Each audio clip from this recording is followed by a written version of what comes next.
She stormed across my field in high heels, pointing at the half-built strip of asphalt cutting right through my corn. "This is HOA property now. We're building a private runway. You'll have to move your farm equipment." I just stood there, wiping the sweat off my forehead, pretending I was just another tired farmer with no fight left in me. Deep down, though, I felt my blood boiling. "Funny," I said quietly. "Last time I checked, this is my land. You don't get to put a runway here." Karen, because of course it was her, snorted and waved a stack of papers in my face. "We voted. The HOA approved it. You can complain all you want, but planes will be landing here next week." The audacity nearly made me laugh. They had bulldozers parked on my property without a single legal permit. My barn was already half blocked by gravel piles, and one of my fences had been ripped out. But Karen leaned in close, lowering her voice. "If you resist, we'll call the sheriff. You'll be arrested for interfering with federal aviation property." That's when I almost lost it. She had no clue who she was talking to. I kept my face calm, my voice steady, and said only one thing. "You might want to think twice before throwing those words around." She smirked, thinking she had me cornered. But in that moment, I already knew exactly how this was going to end, and it wasn't going to end well for her. The next morning, I woke up to the roar of heavy machinery. HOA trucks and contractors were already tearing into my land, painting white lines across the dirt like they owned the place. Karen stood there in sunglasses, sipping her latte, giving orders like some queen. When she saw me, she shouted, "Hey, step back! You're trespassing on an active runway construction site." I laughed under my breath. Trespassing? On my own farm? She didn't even flinch. "Not anymore. This is federal airspace now. We're making this community more valuable. You should be thanking us." Her arrogance was almost impressive. She actually believed the garbage coming out of her mouth. But what she didn't know, what none of them knew. The sheriff's cruiser rolled up not long after, dust rising behind his tires. Karen practically waved him down like she'd just caught a fugitive. "Officer, arrest this man. He's blocking a federally approved runway project. He even threatened me." The sheriff stepped out, resting his hand on his belt, looking between me and the bulldozers carrying through my land. "Is that true?" he asked, his tone cautious. Karen shoved her papers into his hands. "See, HOA approval, signatures, everything. He's trespassing on our development." I stayed quiet, letting her dig her own grave. The sheriff flipped through the papers, then frowned. "This looks like a neighborhood vote, not a federal permit." Karen snapped, "We don't need federal permits. We are the authority here." That's when I pulled a slim leather wallet from my pocket and held it up. The sheriff's eyes landed on the badge inside, and his entire posture changed. "Sir, Director?" he stammered. Karen froze. "Director? What director?" I closed the wallet with a snap. "Federal Aviation Administration. Every runway, every airport, every landing strip in this country comes through my desk.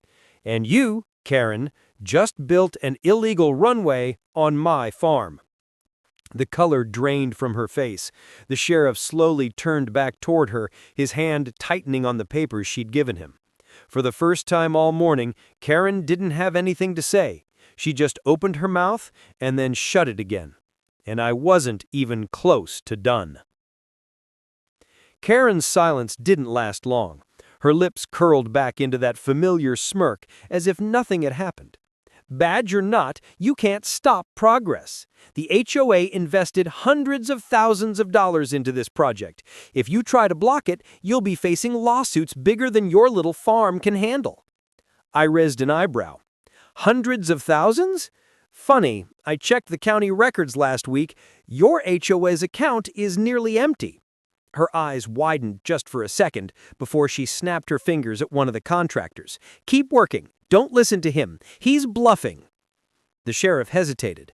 Ma'am, I can't let you continue if this is an unlicensed airstrip. This could be a federal crime. Oh, please. I already spoke to someone above your head. The FAA won't touch us. We have connections. That's when it clicked. Karen wasn't just arrogant. She was desperate. Someone bigger was backing her, feeding her lies that she could turn my farm into their playground. I stepped closer, keeping my voice low but firm.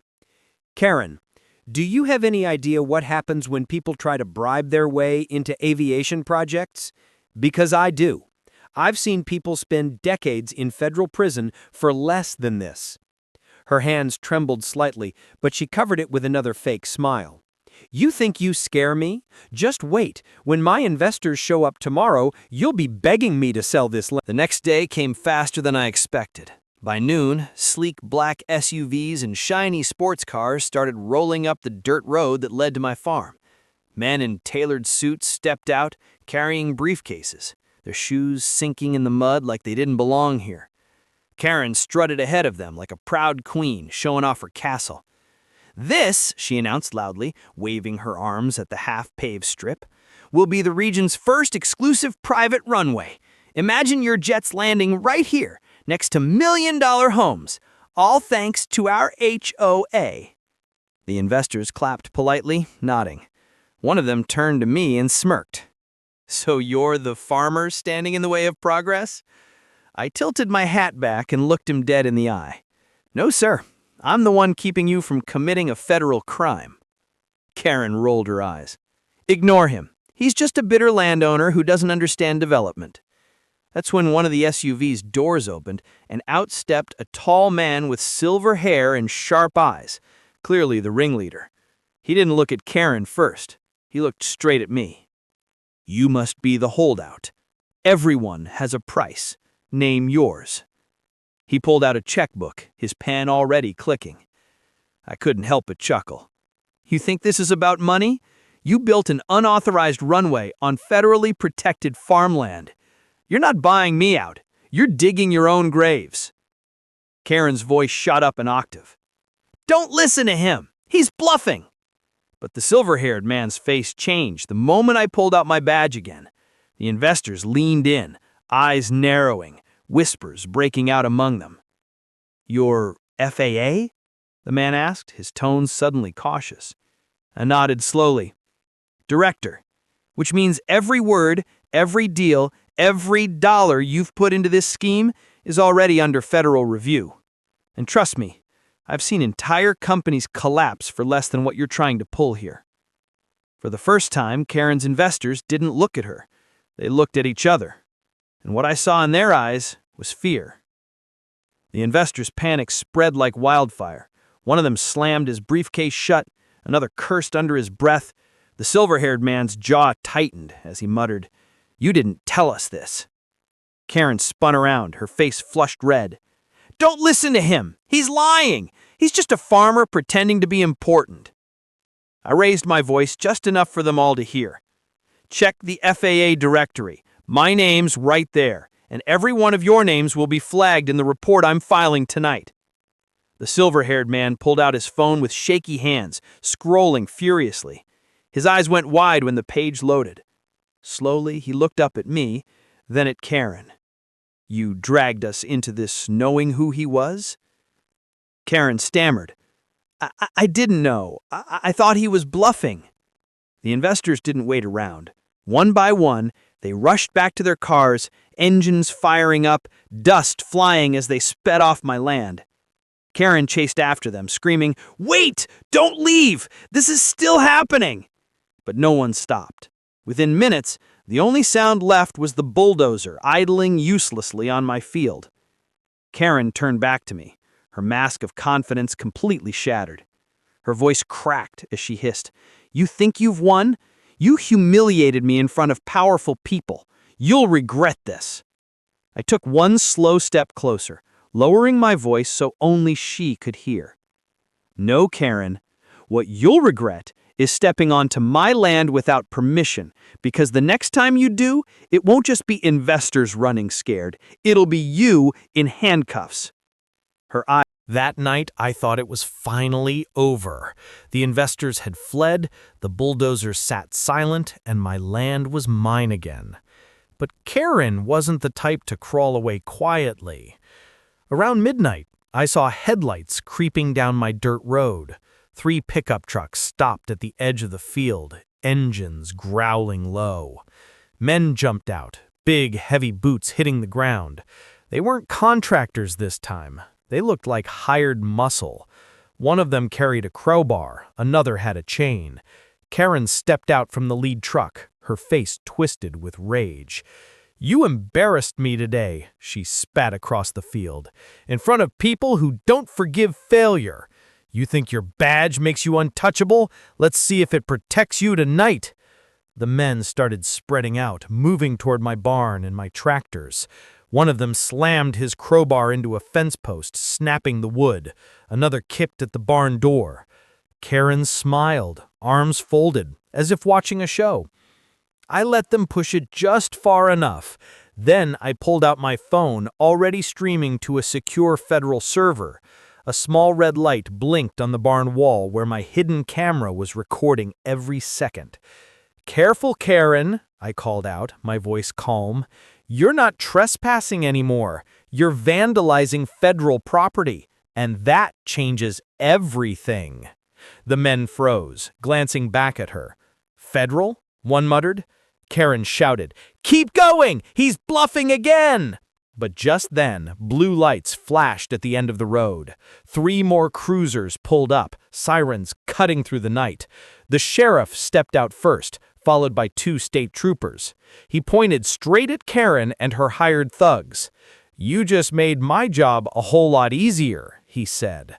Karen's smirk vanished, replaced with a look of pure panic. Karen tried to talk her way out as the deputies closed in, her voice shrill and desperate. "This is harassment! He set me up! You can't arrest me on my own community property!" The sheriff didn't even flinch. "Ma'am, this is his land, and you just trespassed, vandalized, and brought in muscle to threaten him. That's multiple felonies." Her hired men dropped their tools, raising their hands as the deputies puffed them. One muttered, "Lady, you never said this was federal land." Karen spun on them, screaming, "Shut up! You work for me!" But no one listened anymore.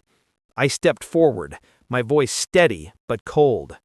"Karen, I gave you every chance to walk away. Instead, you doubled down, dragged in investors, and now you brought in thugs to do your dirty work. You wanted a runway? Congratulations. You're on a one-way flight, straight to federal court." Her face twisted in rage, but the fear in her eyes betrayed her. "You'll regret this," she hissed as the deputies locked cuffs on her wrists. "You don't know who I am!" I leaned in just close enough so only she could hear. "No, Karen, you didn't know who I was." The sheriff gave me a nod, almost like respect. "Director, we'll process her and the others. The DA's gotta love this case." As they loaded Karen into the back of the cruiser, her voice cracked through the night, but it was no longer the voice of someone in control.